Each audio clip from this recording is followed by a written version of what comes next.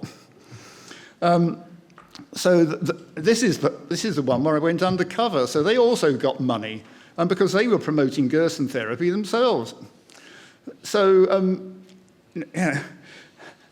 it's like whack-a-mole, which is a game. Thank you. Whack-a-mole, which we have at fairgrounds in the UK. You try to hit something and it runs away. So what could we do? Engaging with politicians, very, very, very hard, because they do not see it as a priority, as I've said. Most of them don't even understand it. It's very difficult. We've sent briefings to parliamentary committees. They've just said, we're not scheduling anything for this at the moment. You know, they're just not interested. Difficult one.